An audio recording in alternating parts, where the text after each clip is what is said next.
স্বাগত ডিবিসি সংবাদে আপনাদের সাথে আছি আমি রিফাত তাসনৌফা। পলাতক একটি দল দেশকে অস্থিতিশীল করতে সর্বাত্মক চেষ্টা করছে এমন অভিযোগ করেছেন অন্তর্বর্তী সরকারের প্রধান উপদেষ্টা ডক্টর মোহাম্মদ ইউনূস। বিবিসি বাংলাকে দেওয়া সাক্ষাৎকারে বলেছেন তিনি রাজনীতি করেন না আর এই পদেও আসতে চাননি। অন্তর্বর্তী সরকারের প্রায় ৭ মাসের আইন শৃঙ্খলা পরিস্থিতি সংস্কার ও নির্বাচন, ছাত্রদের নেতৃত্বে নতুন দল গঠন সহ রাজনৈতিক ঘটনা প্রবাহ নিয়ে কথা বলেন তিনি।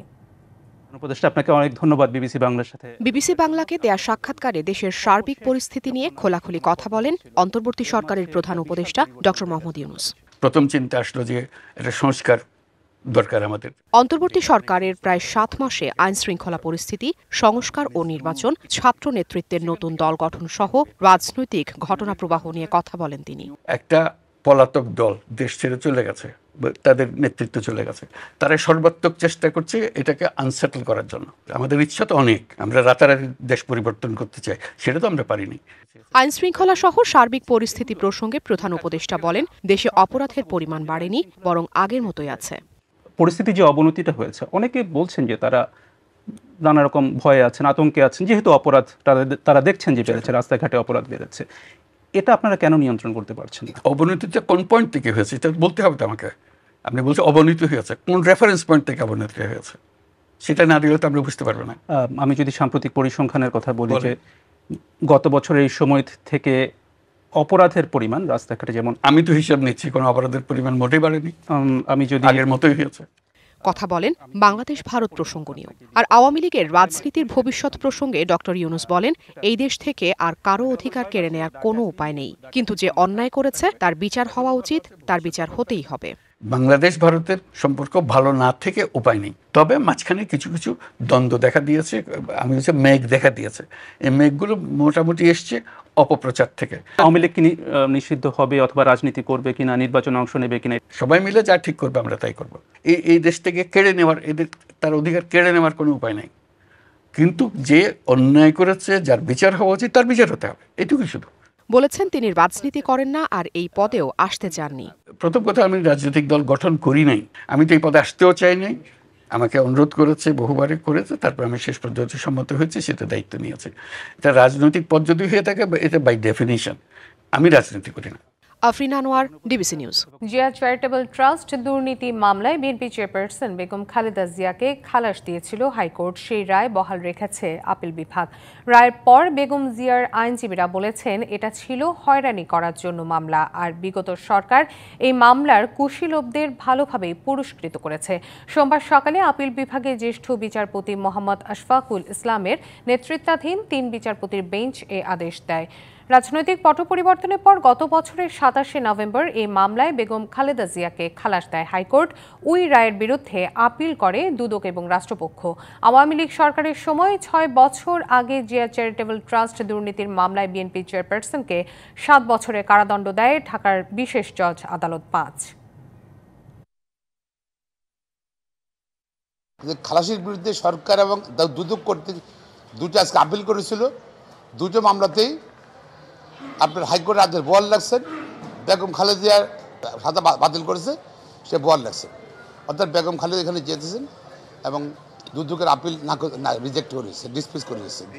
জনসমর্থিত সরকার ছাড়া কোনো সংস্কারই সম্ভব নয়, এমন মন্তব্য করেছেন বিএনপি সিনিয়র নেতা আমির খসরু মাহমুদ চৌধুরী। তিনি বলেন সরকারের সদিচ্ছা থাকলে ডিসেম্বর নয়, এই জুনের মধ্যেই নির্বাচন সম্ভব। সকালে জাতীয়তাবাদী কর আইনজীবী ফোরামের আয়োজনে শহীদ প্রেসিডেন্ট জিয়াউর রহমানের সমাধিতে শ্রদ্ধা নিবেদন শেষে এসব কথা বলেন তিনি। বলেন নির্বাচন যত দেরি হবে দেশের তত ক্ষতি হবে।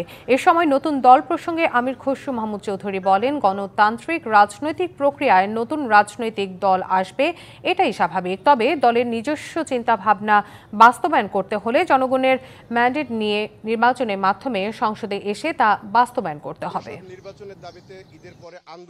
নির্বাচন তো জুন মাসের মধ্যে সম্ভব। নির্বাচন কমিশন যেটা বলছে, তারা তো তাদের প্রস্তুতি সম্বন্ধে কোনো সন্দেহ তো কেউ প্রকাশ করছে না। সুতরাং এটা তো সরকারকে বলতে হবে, সরকারের পলিটিক্যাল উইল থাকতে হবে, ইচ্ছা থাকতে হবে, এবং সেটার অপেক্ষায় জনগণ আছে। এবারে অস্কার আসরে সেরা চলচ্চিত্রের পুরস্কার পেয়েছেন শন বেকারের অ্যানোরা। সেরা অভিনেতা অভিনেত্রীর সম্মান পেয়েছেন অ্যাড্রিয়ান ব্রডি এবং মাইকি ম্যাডিসন। যুক্তরাষ্ট্রের লস অ্যাঞ্জেলেসে হলিউডের ডলবি থিয়েটারে ছিল এবারের জমকালো আয়োজন।